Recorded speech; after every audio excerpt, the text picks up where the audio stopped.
All right, good morning, everyone. We're gonna kick this off with a few housekeeping slides to get us started today. Thanks for joining. So thanks, everyone. My name is Elise Klein, and I'm on the marketing team here at ShipHawk. Before we get started and dive in today and meet our speakers as well, I do want to cover a few housekeeping items. So first, we will be recording this webinar and we will send an email within 24 hours with a link to watch it on demand.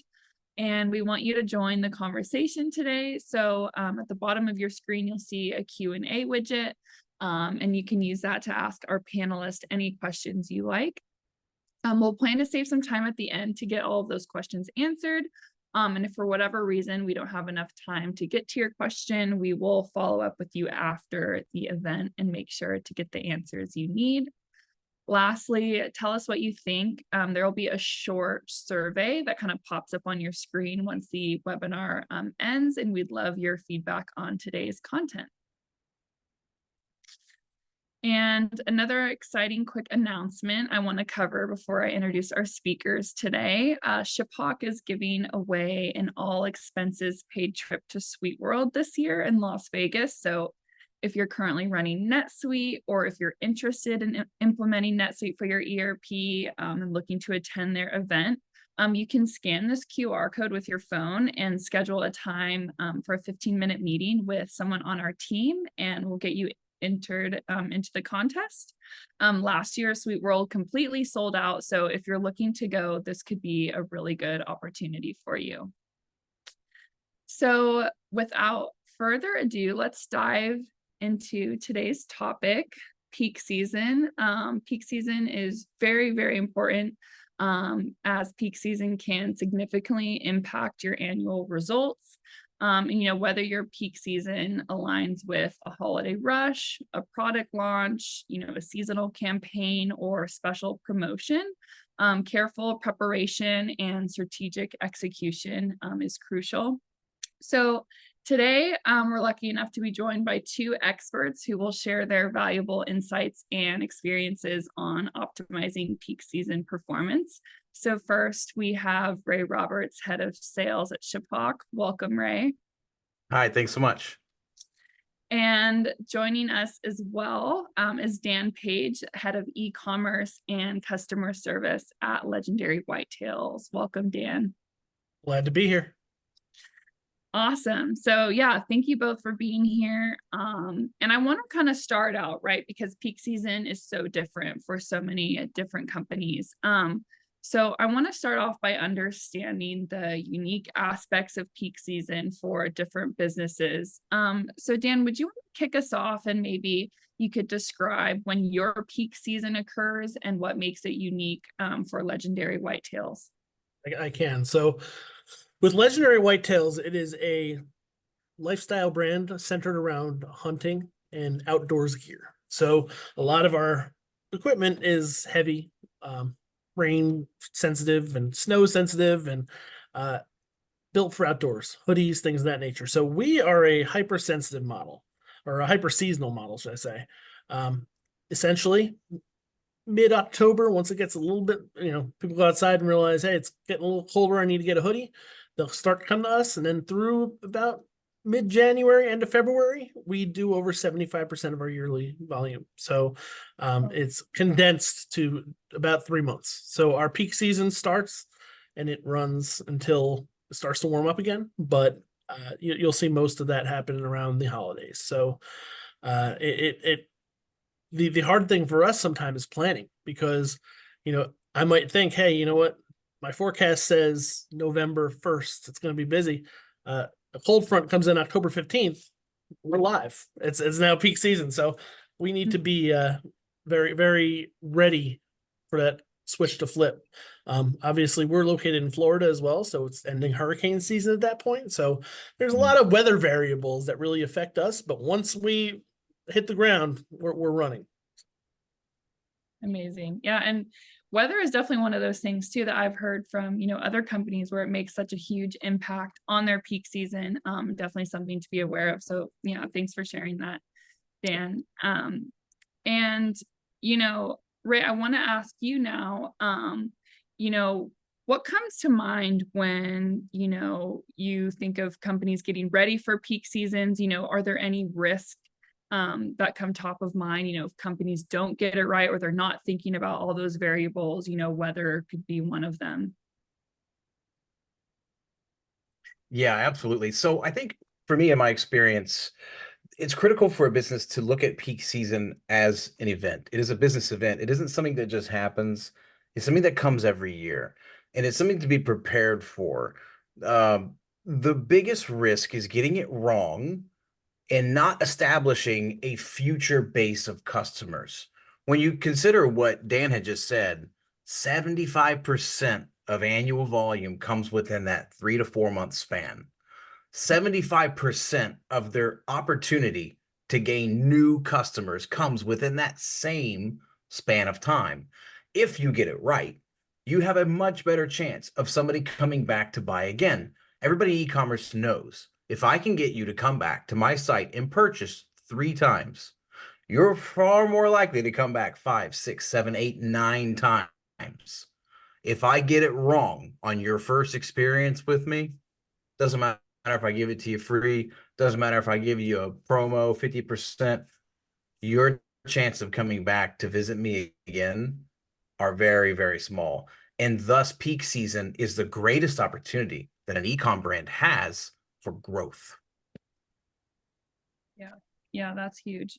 And just to kick off, we have 3 polling questions during the webinar. And Ray, I think that makes a great segue into, how, where do you spend your minute, right? When it's super busy and you're in peak season, is it going to be speed or is it going to be accuracy? Yeah, that's a good one. And would love to get everybody's feedback on that. For me, if I'm advising somebody, typically we say we want to get orders out fast because there's a lot of them. But I would argue if you've ever been to a great restaurant, it might take a little bit of time to get your food out, but you always say it's worth the wait. And I believe it's true in e-commerce as well. That accuracy you get from slowing down just a little bit increases our opportunity to secure new customers, new growth, new long-term. You can trust me. I'm going to fulfill the things you ask me. You come to my site. We spent all this time and money in marketing. We've spent all this time and money in preparation and getting the great products and building the site and building the campaign, only to mess it up when we get the order out the door. It's like getting to the 1 yard line of a football game and taking an E, even though you needed the touchdown. Doesn't make sense. I think, to your point, when you talk about speed versus accuracy, speed, you might get away with it one day. You get out, you need 2,000 orders, be like, all right, well, let's get 2,000 orders out today. And then 2,000 orders tomorrow. But the thing is, with peak season, it's a marathon, not a sprint, right? For a lot of companies, you get 2 weeks, 3 weeks, 4 weeks, 5 weeks. So if you go in and you start going for speed, there's other things that can fall through the cracks. So for us, and it's great for me to be on here right now talking to you guys because I have 2 years at this company, and I can tell you the 2 years are polar opposites. And the first year was a speed year, second year was an accuracy year. As far as speed went, yeah, we were doing great. We were pushing things out. We stopped using our scanners for accuracy. We stopped because we needed to get these orders out. But then stuff would start going missing. So our inventory was off. Then things would be in the wrong spots. And then when you get to the end of the peak season, when most of the orders are coming in, around mid-December, but it says we have something, it says we have 9 of something, I can't find them. And then we're canceling orders and we're disappointing our customers because we put that initial focus on speed, kept it going, and never went back and checked the accuracy. And I think that, it's not that speed isn't important, but there's ways to get speed while making sure those safe checks are still in place. And, that's a big thing for ShipHawk with us, with let's say we do go to a non-scanning model. We have people grabbing things off the floor just to grab. We still make sure we scan everything into ShipHawk, because that gives us that final check to make sure that we're sending the right products. And I think when you talk about peak season, like I said, it's a marathon, it's not a sprint. So if you go for that speed up front, you have to realize there's things that are going to fall down that hill later on, and it's not as easy to come back from on December 22nd as you'd think it would be. And you actually touched on something there, Dan, I wanted to call out. The streamlined order processing and how important it is. One thing in warehousing a lot of people don't consider is when we mess up, when those mispicks take place, especially during peak season.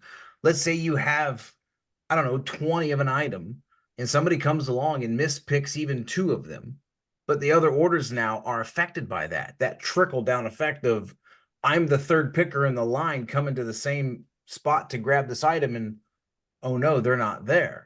I can't complete this pick. Now what do I do?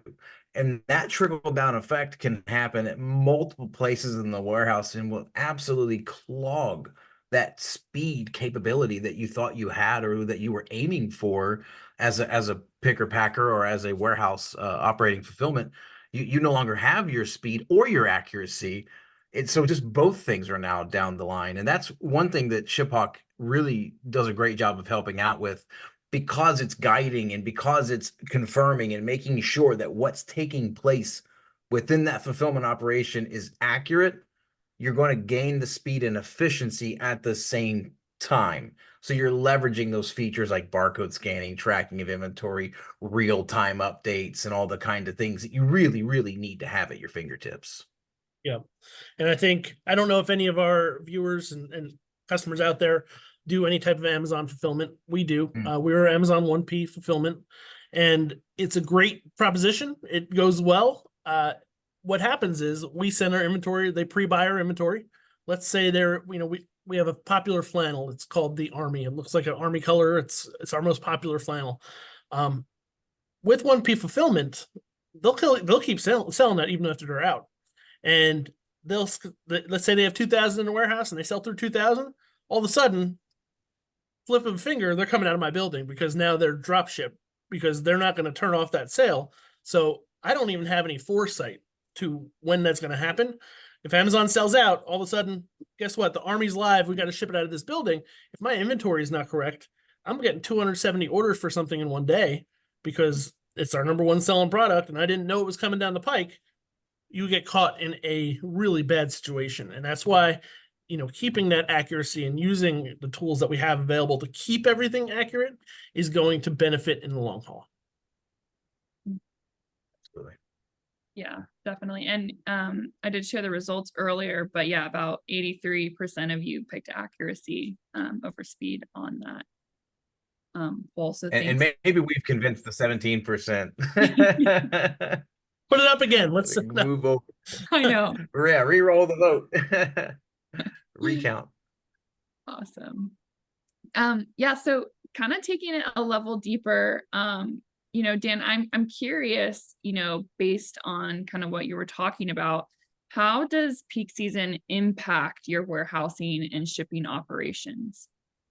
It gets pretty, I will tell you that being a hypersensitive or hyper seasonal business, it goes very quickly and we need to bring people in instantly. Now, in the past, we have done a mixture of direct hire and temp workers.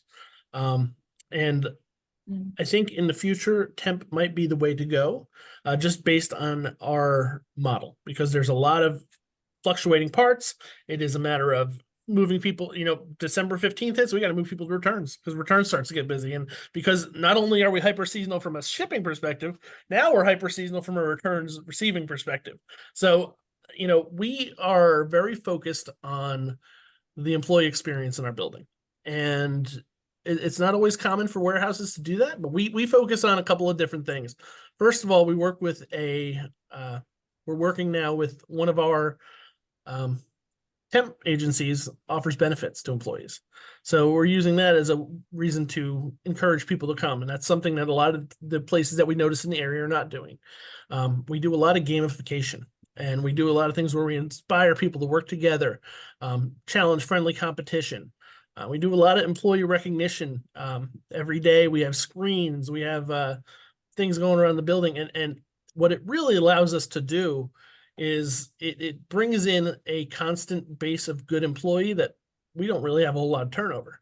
Then with ShipHawk, obviously, it's just a matter of giving them a login, getting them in, getting them trained. And we have, because of the way it's so easy to use, if we do have turnover, we're ready to go. But I've noticed that our shippers usually become our strongest people.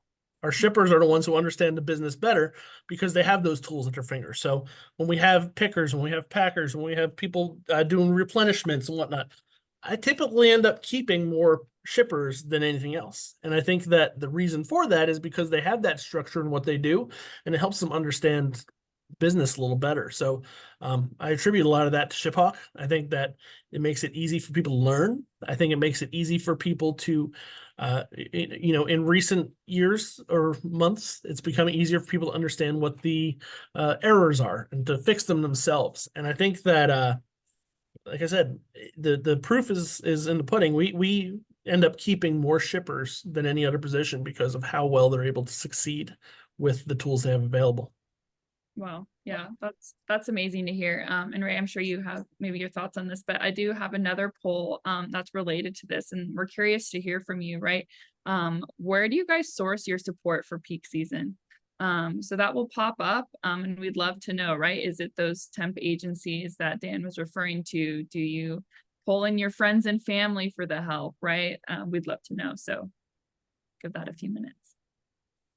All hands on deck. Everybody, put a sign out front. Come inside. We need help. And I wondered too, Dan, as we get that poll answered, for you guys, the various challenges that you face. I know from bringing in temp staff who have some type of warehousing experience really helps. And it's probably why you guys have decided to go that route versus bringing in all the internal staff and the office staff who obviously have their own job they have to do.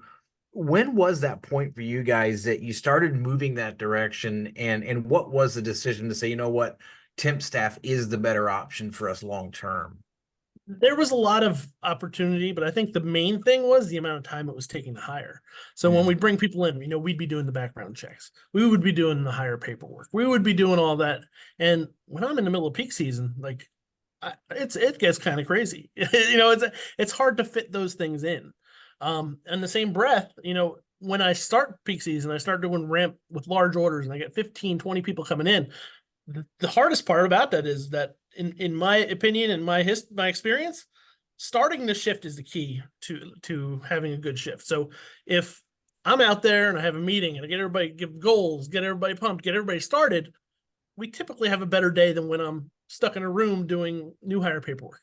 That's it doesn't give me that flexibility to have that one-on-one with my team to talk about how we did, to be enthusiastic, to give them recognition, because I'm over here doing administrative work. And that was the point where we were like, you know what? Temp agency takes a lot of that off our plate.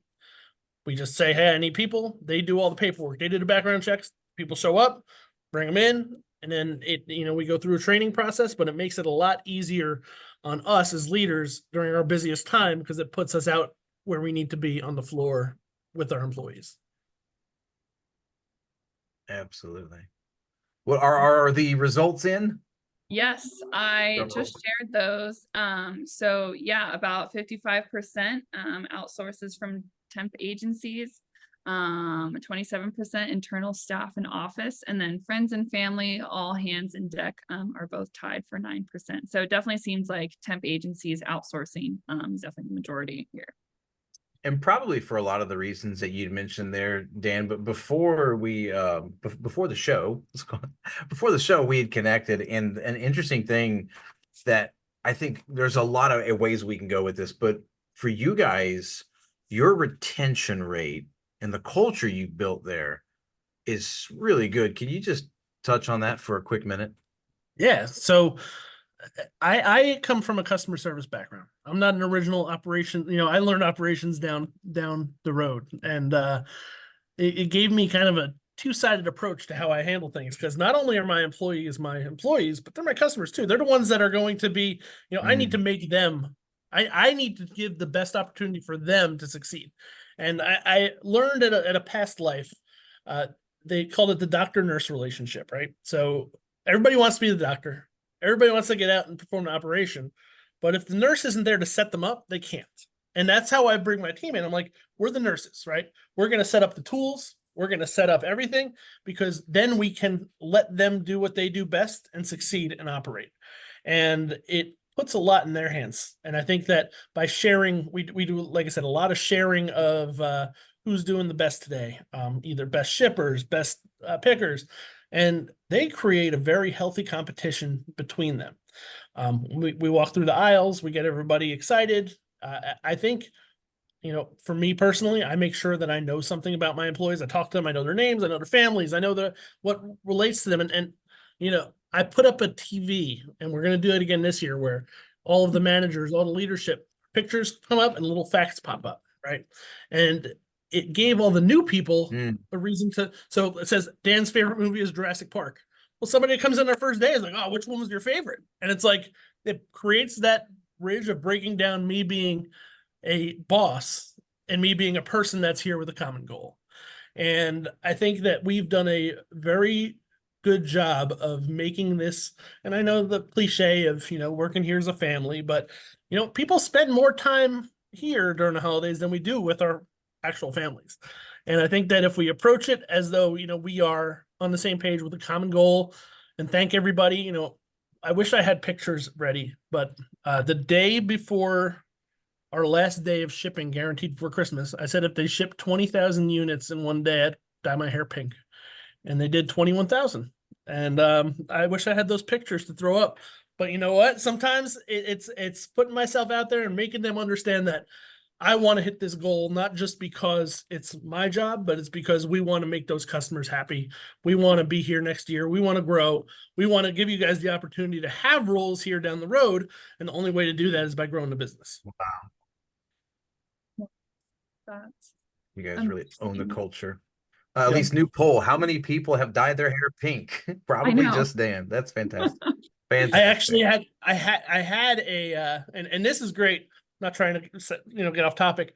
I had a final goal for the last 3 days of peak when we were doing overnight and 2-day shipping, that if I shipped 60,000 units, I would get a tattoo of the Legendary logo with the year on it.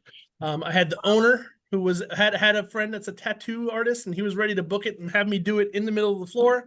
But unfortunately, we ran out of product and only did 57,000. So it wasn't their fault. And I told them this year, same bet's on. So, I'm willing to go out there for my employees, because I think that when they see that, it changes their perspective on a job versus a place where they can make a difference. Mm-hmm. Yeah, that's huge. And Dan, I just love that too. I sound like very people person, and that's what people want, And on that note, actually, I know we use the word gamification, but our last poll here today is we're curious if you guys out there utilize gamification in your warehouse or anything similar.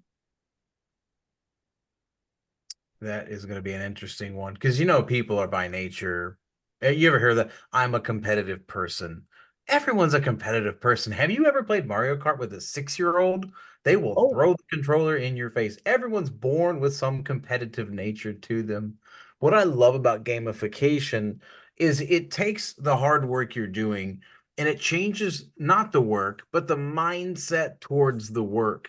And you really do build camaraderie in the warehouse where, I don't want Jerry to beat me, and Jenny doesn't want to get beat by Jerry either. So we're all working hard together towards a common goal, but at the same time being able to have some fun with it. I think gamification,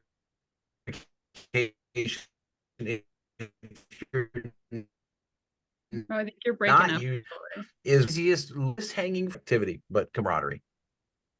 Yeah, sorry, I got that notification. I was saying that gamification is the one thing you can do to not only just increase productivity, but also camaraderie. Right.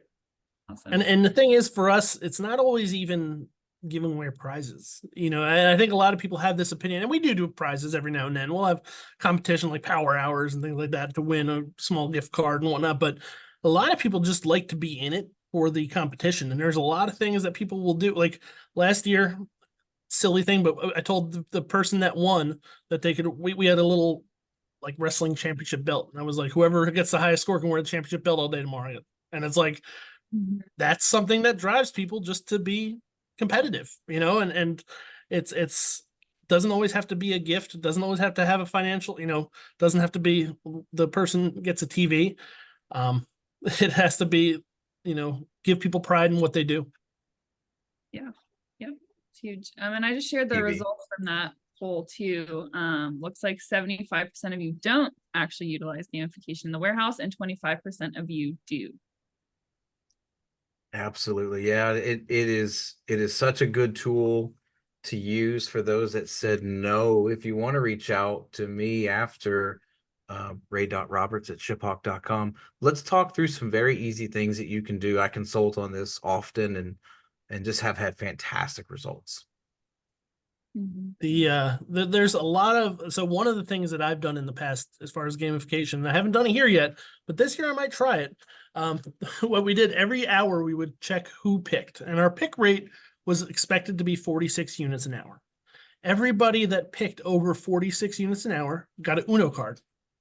And at the end of shift, they would play Uno to figure out who won, and then they would be the employee of the day. So they'd be able to, but it would be you would have more cards, but you would be able to, or I forget how we did it. I have to check. Maybe if you have more cards, you're lower. Maybe it was you get one less card. But regardless, we played Uno, or we played poker, where we hand out things that people can do throughout the day. It's not just a cumulative, hey, you did 250 today, great job. It's, hey, last hour you did this, here's what you get. And then at the end of the day, tally that up, and we can make it into something even more fun on the back end. That's great. That's a good idea. Perfect. So switching gears a little bit here, Ray, from your experience, what role does technology play in really optimizing warehousing and shipping operations during peak season? Yeah, you have to think of it as a whole. So typically when we think about fulfillment operations during two basic functions of the fulfillment center, it's the pick and the ship. Pack and ship can be all in one, right? But it's the things between those, the actions that we have to take to make those actions happen, is where technology plays a role. We touched on this a little bit earlier. When you go out there to pick an item, let's say I got a bunch of AirPods or whatever it is I'm shipping, t-shirts, what have you, and I need to pick a certain amount for an order. Maybe it's 10 and there were only 15 there, but somebody's mispicked 7 of them. I cannot complete my order. So I got to go grab Dan or somebody like Dan. Hey, at the end of my shift, and heaven forbid you're paper picking, because the last thing you want to do is have a paper go missing that, oh, I was supposed to pick this and I didn't, and I wrote it on my piece of paper, but I lost it. And so now who knows where that shipment is and when it's going to go out. The technology keeps you honest. It keeps you on track for where you're supposed to be. But more importantly, it gives Dan the visibility to see how many orders have been hanging out way longer than they should have. Something's going on with these orders. I need to get out there right now and fix this. It allows you to get ahead and gives you the visibility in the window into that fulfillment operation to know when something's going wrong. And a lot of people overlook that. They think this is simple. I'm pick, pack, shipping. Well, you are, but there's a complex piece here where people who are unfamiliar with your products are in the warehouse. Temp staff, sometimes you're going to get some great ones, but a lot of times you're going to get people who do not care. They're there for a paycheck. They don't care about your growth. They don't care about next week. They're only there for this week. It's not in their prerogative. So there's a lot of factors going in there that technology is your suit of armor, and you absolutely need it. It's your visibility and your protection. Yes. I think I don't even know if I could add anything to that, because you hit it right on the head. I think, we try to set up our building to be very friendly, where people can walk in and they know where the A aisle is, they know where the B aisle is, they know where the C aisle is. But having something like a pick path on our scanner makes it even easier, because now instead of having people just grab orders and walk all over the building, it's putting them in order where they walk up one aisle, walk down one aisle, walk up, and it makes it a lot simpler as far as just putting people in the right position to succeed. And I think that without technology, I've seen both sides of it. Technology definitely helps us keep things on track, keep things in the right spot. And you know, it really is something to engage our associates as well. Well, and Yeah. going back to something you talked about earlier, Dan, was return season. We have a feature that enables us to see cross-docking opportunities. So you've got items coming back in from returns. Perhaps they were never opened. You can quickly visually inspect them.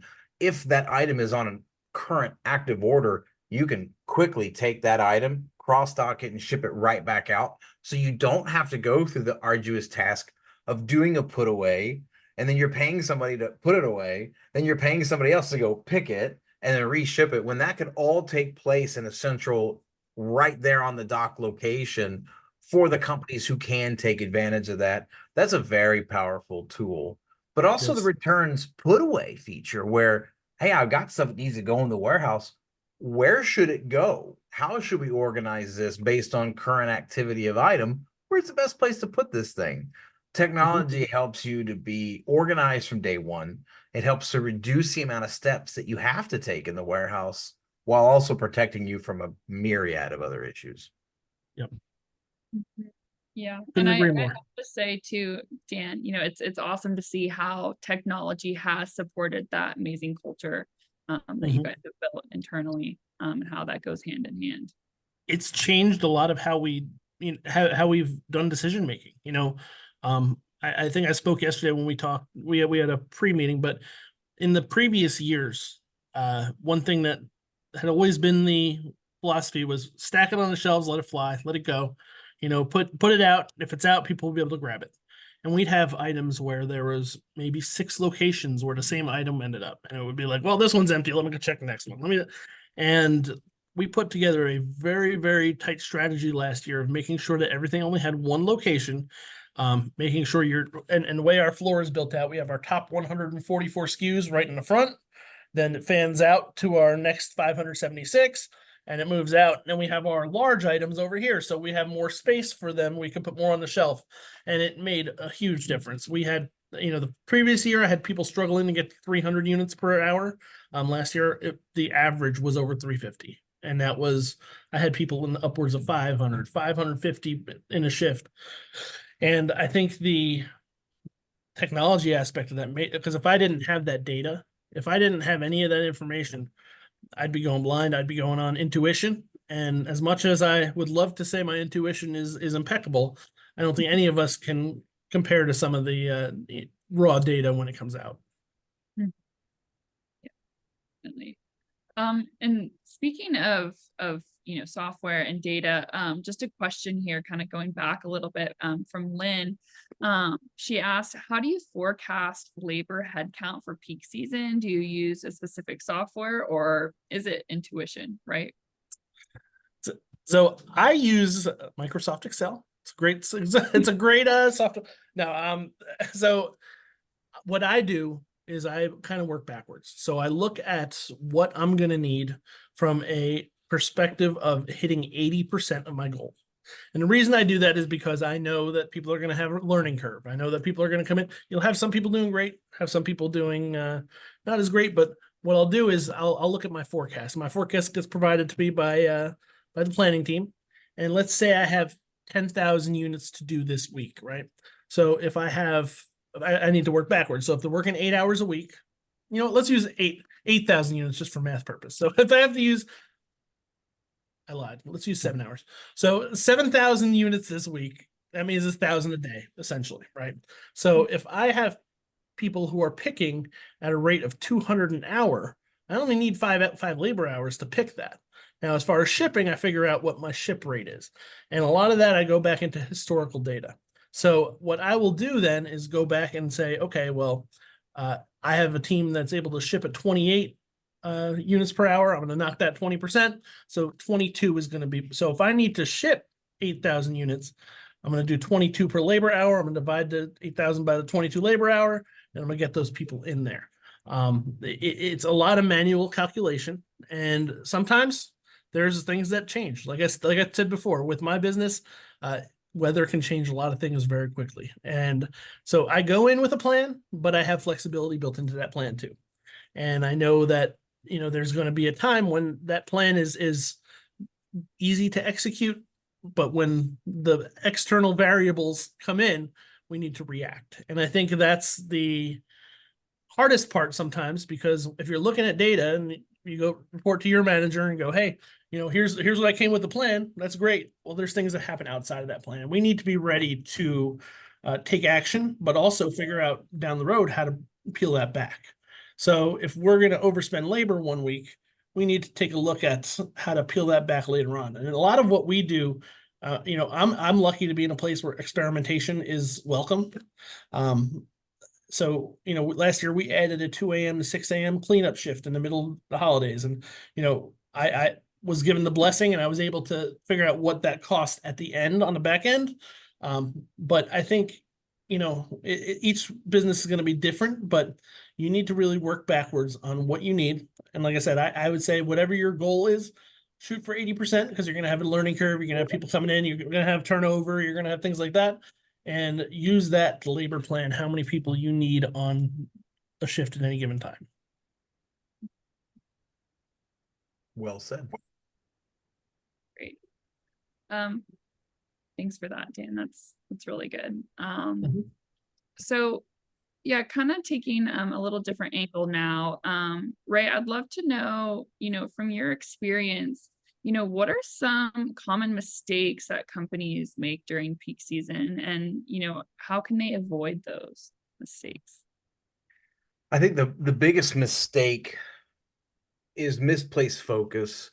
Where you spend your minute is very, very important. The biggest mistake is not thinking long term, not thinking, how do I reduce my returns? By not miss shipping, I'm not going to get as much back. So return season isn't as impactful. Chargeback season isn't as impactful, and all those things that go along with it. But it is your single greatest opportunity to grow your business. It's the single greatest opportunity for you to gather a bunch of new trusted customers. And the biggest mistake I see people make is rushing their way through it.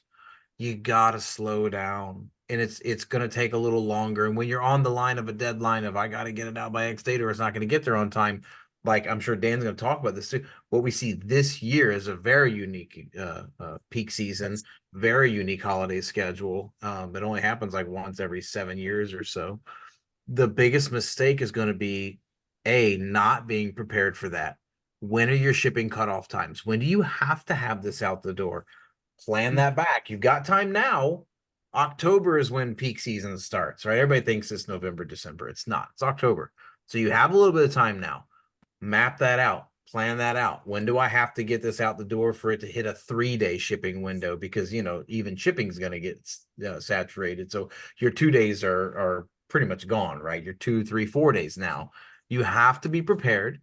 You have to have that buffer in there, and you have to be accurate with what you're doing. If you don't have those elements today, right now, if you can't look yourself in the mirror and go, I've got all that nailed down, then you are doing yourself a disservice. You have to get prepared. First and foremost, based on what you said, what I would recommend now in July is reach out to any reps you have in your shipping companies, or if you don't have any direct reps, reach out to the shipping companies and find out what they're doing for the holidays. In my area, I have FedEx, who is going to be running Express on the Saturday before Christmas, but USPS is not, at least right now. So you want to know, at least in advance, what your options are and where you're going to have to work backwards. And what Ray was referring to, there's kind of an anomaly this year where we have the shortest holiday season that you can possibly have. So Thanksgiving falls on the 28th of November this year. So if we're talking traditional Black Friday, that's on November 29th. You're not hitting Cyber Monday, or Cyber Monday is in December. Cyber Monday is going to be December 2nd. And then there's even more of a challenge because with Christmas Day being on a Wednesday, so if you work backwards, Tuesday is the last day for anything to be delivered, which would mean that Monday you'd be able to send something overnight and get it there Tuesday, possibly. Most shipping companies aren't going to be there on Sunday because that's not part of their operating model. Maybe yours is, but you need to check. Move back to Saturday, and if you have an express pickup, you're great, but realistically, if you are not working something out with your carrier, that Friday is the last day to get something by Christmas Eve with a 2-day shipping option. Yeah. So you really need to start working backwards and figure out when you need to ship by. And I think to your point that's absolutely crucial. If you're just going to ship ground, you got to go under the pretense that your holiday season is going to run from November 29th to December 17th, which Yeah, isn't that even Thursday 3 at the weeks. latest. Yeah. Yeah. It's not even 3 weeks. So you're going to have a super condensed window.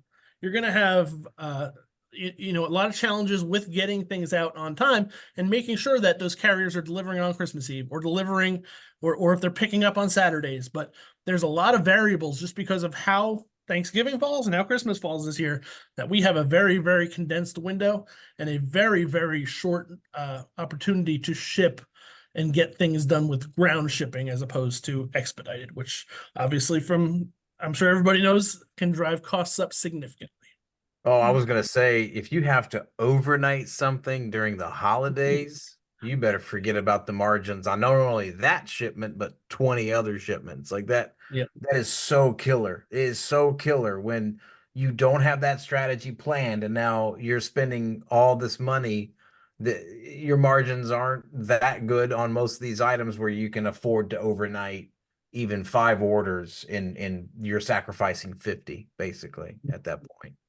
Yep. It's astronomically high. Got to get prepared. Yep. Yeah. So, yeah, I mean, with that super condensed, holiday schedule this year, I know you guys said it happens like every 7 years or something. Like, what advice would you guys give to companies that, might be experiencing their first peak season at the end of this year? Welcome. Yeah. Trial by fire. Like, Yeah. I think, if what I said before, it's being able to work backwards. And I think if you can figure out what your drop dead date is, what your last date is, and maybe you're building in a buffer. So maybe you say that, get in touch with UPS, USPS, FedEx, and, Thursday is the last day that you'll be able to get ground from where you're at to where you're going. Set it to Wednesday and see what you can do to get everything out on Wednesday. And would that mean increasing labor heading in? Would that mean adding weekend shifts? Would that mean working longer hours? I think the key is, you can build in a buffer, but you need to know when that last day is going to be and plan that going forth. A lot of people think that Black Friday and Cyber Monday are the busiest times. Well, they can be, and they probably are, but they can also hold up stuff that comes after that. And you can create a backlog. And we actually, I'm not trying to throw anybody under the bus, but we're dealing with our Amazon facility right now has shut off Amazon direct packages from us. We're going everything UPS because they got so caught up with Prime Day. Yep. So, Amazon kind of fell behind, and now everything that we're doing is going UPS because the Amazon transportation network was overloaded, which great for them, but that's a change that we weren't anticipating, and we need to now pivot. And anybody who's been around logistics for many years knows that sometimes the carriers just can't handle things. Sometimes the carriers tap out and they're like, hey, we're changing our dates. We're not going to be able to guarantee this. We're not going to be able to get this on time. And I think that by understanding that staying ahead and having a drop dead date where that's as far as you can go, understanding how close you are to that metric. For us, we do web saver shipping. We don't ship anything web saver that like our last day might be the 13th this year. It says, you need to ship by the 13th to guarantee for Christmas. You ordered on the 14th.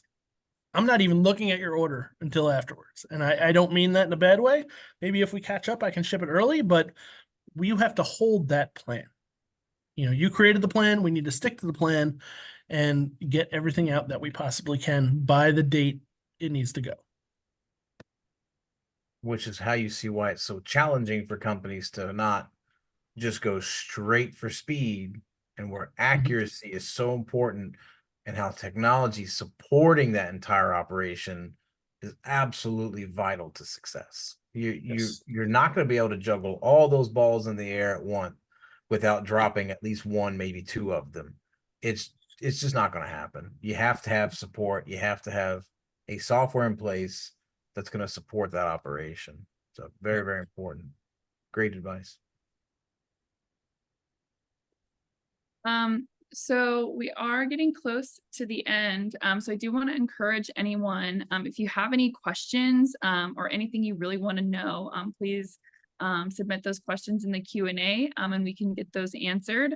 And while we're waiting for any of those questions to come in, Dan, Ray, is there any other big takeaways or anything, you know, any last minute points you'd really like to share today? So I think with regard to peak season, it isn't necessarily something that happens to somebody as like when we say your first peak season, right? This is a buildup over time. And some of these challenges are going to be easy to hide. Maybe you're a smaller company, you've been around a year or two, and the orders are picking up. But when you say peak season, it's like, well, I don't really know what that means. I've not experienced that. It can sneak up on you. So do all these steps, right? If we had to say, here's your checklist, make sure you have a shipping strategy. And to Dan's point, you understand your carrier rules and regulations for peak season. They're not the same for everybody. People will get preferential treatment over you because they've been around a lot longer. So make sure you have those relationships and you understand what are my rules and regulations, not just in general, because your buddy down the street, they might have different rules than you. So make sure you're aware of what they are for you and your company. I'd say number two, ensure that your fulfillment strategy is nailed down. If you have a technology in place now and it has gaps that you've not addressed and you know they're there and you know who you are, right? We can raise our hands and go, yeah, okay, that's me. Make sure you connect with whomever that company is and figure out if they can even support that growth at all. Some of them are not designed for it. They're designed in these small phases. They're not designed for a full-fledged fulfillment operation. ShipHawk is, so if you have ShipHawk now, great. You're in a fantastic spot. If you don't, I'm not saying you're going to have a bad peak season, but let's at least have a conversation about what should you do this year with the current technology you have in place, because it's getting a bit late to be switching now. And I'd say number three, if I had to put something else on my checklist, is understanding who you're going to bring into the warehouse and when you're going to bring them in. When does that, oh crap, cord get pulled and the orders have gone too high, I can't fulfill enough. Dan had touched on that earlier. If you can't fulfill 80%, you're going to have a problem. Know when that's going to happen. Know what those warning signs look like. I think you're right. You have to know what the warning signs look like. And I think you put it perfectly. It doesn't always, you don't always get an email saying, hey, it's time for peak to start. Hey, guess what? It's peak. It's sometimes things change, and sometimes you have a product that takes off, or sometimes you have, like I said, for us, it's weather. Weather can change anything. It's just being ready. And I know that's a very broad term and it sounds like something but it's being ready for anything. It's knowing that when blank hits the fan, you have a plan in place and you are able to pull a lever.